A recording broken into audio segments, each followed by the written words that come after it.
Aristote de l'interprétation.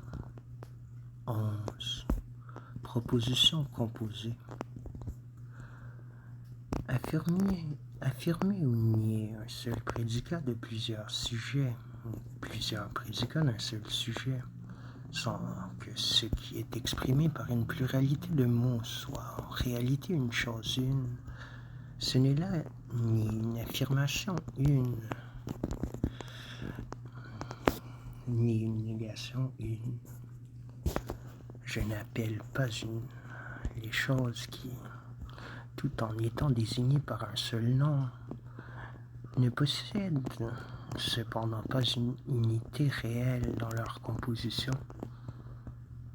Par exemple, l'homme est sans doute animal, bipède et civilisé, mais il est aussi quelque chose d'un, formé de ses déterminations.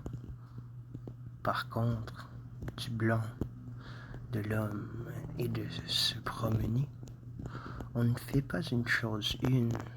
Par conséquent, si de ces trois termes pris comme sujet où on affirme un seul prédicat, il n'y aura pas réellement une unité de l'affirmation, mais une unité purement verbale, les affirmations étant en fait multiples.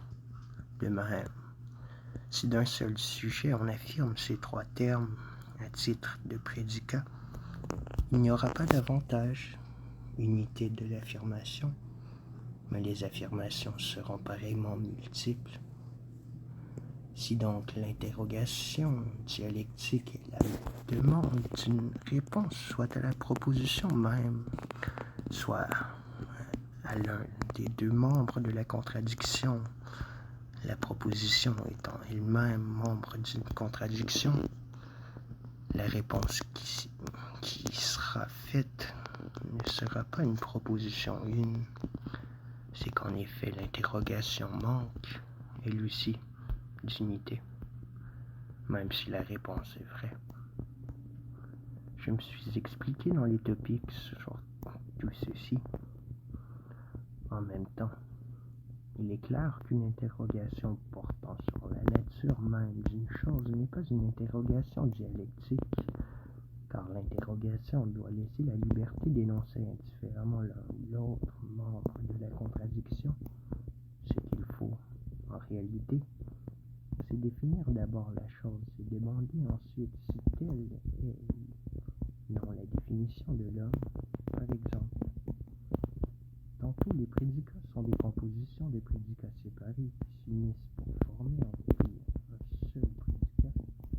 Tantôt, au contraire, c'est impossible. À quoi tient cette différence? L'homme, en effet, il est également vrai d'énoncer séparément qu'il est animal et qu'il est homme, de réunir ses déterminations en une seule. De même, homme et blanc sont des prédicats qui peuvent être réunis. Par contre, si on a affaire à cordonnier et à bon, on ne peut plus dire bon cordonnier. Admettre, en effet, que la vérité de chaque prédicat séparé doit entraîner celle du prédicat composé conduirait à bien des absurdités. Par exemple, de l'homme, il est vrai d'affirmer l'homme et le blanc, et par suite le prédicat total, si, à son tour, on lui attribue le blanc, il y aura le blanc et le prédicat total, ce qui donnera homme, blanc, et ainsi de suite à l'infini. Ainsi encore pour musicien, blanc et se promenant, et l'on pourra multiplier les combinaisons de ces attributs. De même, nous pouvons dire que si Socrate est homme, il est aussi Socrate homme, et que si Socrate est homme et bipède, il est aussi homme bipède. Affirmé par suite d'une manière absolue, Que les combinaisons de prédicats sont toujours possibles, c'est évidemment tomber dans de multiples absurdités. Disons maintenant quel principe il convient de poser ici. Parmi les prédicats et les termes dont on peut affirmer quelque chose, tous ceux qui sont attribués par accident soit au même sujet, soit l'un à l'autre, ceux-là ne pourront pas former une unité. Soit, par exemple, l'homme est blanc et musicien.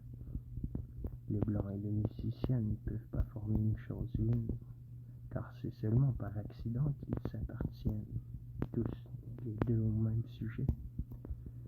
Et même s'il était vrai de dire que le blanc est musicien, les termes musicien et blanc ne formeraient cependant pas une chose une, car c'est par accident que le musicien est blanc, de sorte que les termes blanc et musicien ne se combineront pas pour former une chose une.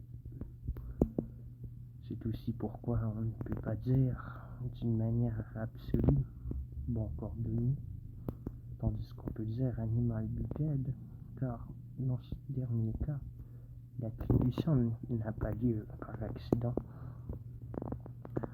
De même, ce n'est pas non plus possible pour les prédicats dont l'un est contenu dans l'autre. Ainsi, on ne peut ni combiner le blanc plusieurs fois, ni appeler l'homme homme animal ou homme bipède, car animal et bipède sont contenus dans un.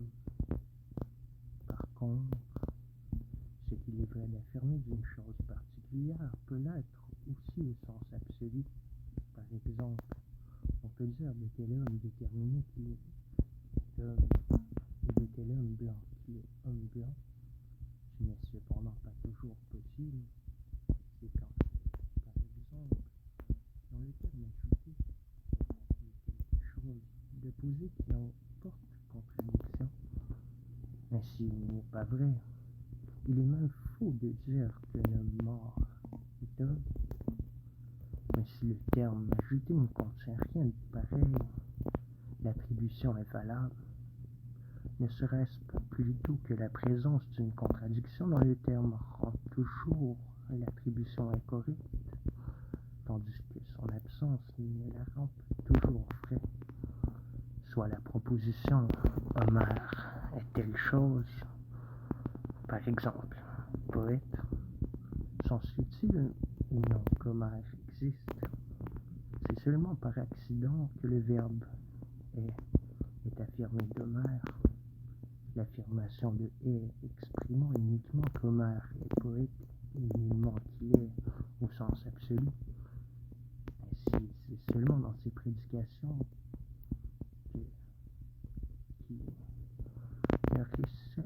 ne recèle en elle aucune contradiction quand on remplace les noms par des définitions où l'attribution se fait selon l'essence et non par accident. On aura le droit d'affirmer un prédicat du sujet singulier d'une façon absolue. Quant au maître, il n'est pas vrai de dire que, puisqu'il est objet d'opinion, il est, en effet, l'opinion qui porte sur lui, et non pas qu'il est, mais qu'il n'est pas.